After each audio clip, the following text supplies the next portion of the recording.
એલસીબીના PI AP Chaudhary પર એ સનસનીખેજ આરોપો પણ લગાવ્યા. કોંગ્રેસના એ ચૂંટાયેલા સભ્યોના પરિવારને ડરાવવાનો ધમકાવવાનો પ્રયાસ થઈ રહ્યો છે. દિયોદર તાલુકા પંચાયતની ચૂંટણીને લઈને જે ઘમાસાણ અત્યાર સુધી આપણે જોયું છે, ભારતીય જનતા પાર્ટીના નેતાઓ દ્વારા એવા હાથકંડાઓ અપનાવવામાં આવ્યા. આજે ચૂંટણી ફરી એક વખત પ્રમુખ ઉપપ્રમુખની યોજાઈ રહી છે. પોલીસનો મોટો કાફલો પણ એ દિયોદર તાલુકા પંચાયત કચેરીની બહાર ખડકી દેવામાં આવ્યો છે.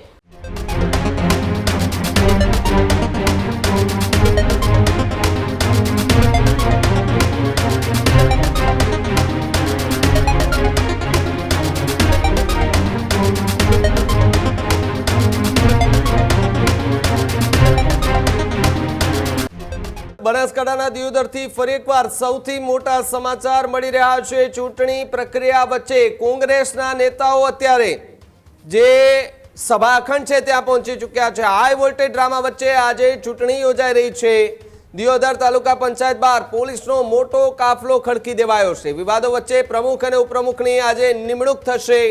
દિયોદર તાલુકા પંચાયતની 2 વખત ચૂંટણી રદ થયા બાદ ત્રીજી વખત આજે ચૂંટણી થઈ રહી છે. તાલુકા પંચાયતના ચૂંટાયેલા સભ્યોને જ અંદર જે છે તે પ્રવેશ આપવામાં આવી રહ્યો છે. કોંગ્રેસના તમામ સભ્યો સભાખંડ ખાતે ત્યાં પહોંચી રહ્યા છે. શુક્રવારે યોજાયેલી બેઠક બાદ આજે ચૂંટણીનો સૌથી મોટો નિર્ણય લેવામાં આવ્યો હતો. કોંગ્રેસના દિગ્ગજ આગેવાનો ચૂંટણી માટે દિયોદર પહોંચી ચૂક્યા છે. કોંગ્રેસના નેતાઓએ ચૂંટણી અધિકારી સામે ગંભીર આરોપો લગાવ્યા હતા. દિયોદર તાલુકા પંચાયતમાં કોંગ્રેસ બહુમતી સાથે સત્તા મેળવશે તેવા એંધાણો જે છે તે હાલ જોવા મળી રહ્યા છે. એટલે કે દિયોદર તાલુકા પંચાયતની ચૂંટણીને લઈને જે ઘમાસાણ અત્યાર સુધી આપણે જોયું છે, 2 વખત ચૂંટણી રદ થાય, પોતાના ઉમેદવારો ત્યાં આવે પરંતુ એમને સાથે એ પોલીસ સાથે ત્યાંના જે અધિકારીઓ સાથે ઝપાઝપી થાય તે પ્રકારના દ્રશ્યો પણ જોવા મળતા હોય છે. તમે જોઈ લો કે જે ત્યાંના જે ઉમેદવારો છે, આપણે કહીએ જે મુખ્ય ચહેરાઓ છે, તેઓને અત્યારે ત્યાં લઈ આવવામાં આવી રહ્યા છે. ચૂંટણીની પ્રક્રિયા જે છે તે શરૂ કરી દેવામાં આવી છે. ઉમંગ મારી સાથે જોડાયા છે. ઉમંગ, ખૂબ ચર્ચિત અને હાઈ વોલ્ટેજ ડ્રામા સાથે જોડાયેલી દિયોદર તાલુકા પંચાયતની એ ચૂંટણી સતત 2 વખત રદ થઈ, ત્રીજી વખત આજે ચૂંટણી જે છે તે યોજાઈ રહી છે. એક બાદ એક ચહેરાઓ જે છે તે સભાખંડ ખાતે ત્યાં પહોંચી રહ્યા છે. ચૂંટણીની પ્રક્રિયા જ્યાં ચાલુ છે ત્યાં પહોંચી રહ્યા છે. શું વધુ વિગતો હાલ બનાસકાંઠા અને દિયોદરથી મળી રહી છે?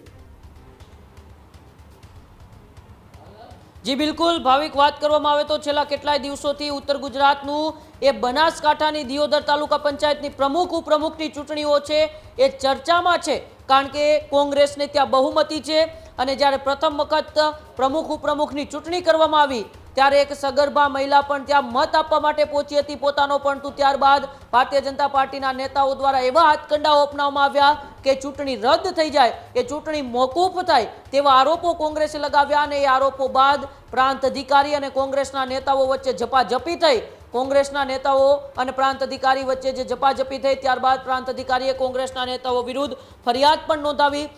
ગઈકાલે સાંસદ ગેનીબેન ઠાકોરની પણ એક પોસ્ટ સામે આવી જેમાં તે એલસીબીના પીઆઈ એપી ચૌધરી પર એ સનસનીખેજ આરોપો પણ લગાવ્યા કે કોંગ્રેસના એ ચૂંટાયેલા સભ્યોના પરિવારને ડરાવવાનો ધમકાવવાનો પ્રયાસ થઈ રહ્યો છે. બીજી વખત જ્યારે ચૂંટણીની વાત આવી ત્યારે પણ ચૂંટણી મોકૂફ રાખવામાં આવી અને હવે આખરે શુક્રવારે એક બેઠક યોજવામાં આવી હતી. એ બેઠકની અંદર પ્રાંત અધિકારીએ આજે ચૂંટણી યોજવાનો નિર્ણય લીધો હતો અને આજે ચૂંટણી ફરી એક વખત પ્રમુખ ઉપપ્રમુખની યોજાઈ રહી છે. કોંગ્રેસના તમામ સભ્યો દિયોદર તાલુકા પંચાયતના સભાખંડમાં પહોંચી રહ્યા છે. થોડી જ વારની અંદર ચૂંટણી યોજાશે. તમામ ચૂંટાયેલા સભ્યો પોતાનું મતદાન કરશે અને આ વખતે કોઈ એવી અનિચ્છનીય ઘટના ન બને, ભારતીય જનતા પાર્ટીના નેતાઓ કે અધિકારીઓની સાઠગાંઠના લીધે ફરી એક વખત એ લોકશાહીનું હનન ન થાય. કોંગ્રેસના નેતાઓ, દિગ્ગજ નેતાઓ ત્યાં ઉપસ્થિત છે. બનાસકાંઠાના જિલ્લા પ્રમુખ ગુલાબસિંહ રાજપૂત ત્યાં ઉપસ્થિત છે. શિવા ભુરિયા કોંગ્રેસના વરિષ્ઠ નેતા તે પણ ત્યાં ઉપસ્થિત છે. અન્ય નેતાઓ ઠાકરસિંહ રબારી સહિતના દિગ્ગજ નેતાઓ ત્યાં ઉપસ્થિત છે. સાથે સાથે તંત્ર પણ સતર્ક હોય એવું લાગી રહ્યું છે કારણ કે પોલીસનો મોટો કાફલો પણ એ દિયોદર તાલુકા પંચાયત કચેરીની બહાર ખડકી દેવામાં આવ્યો છે.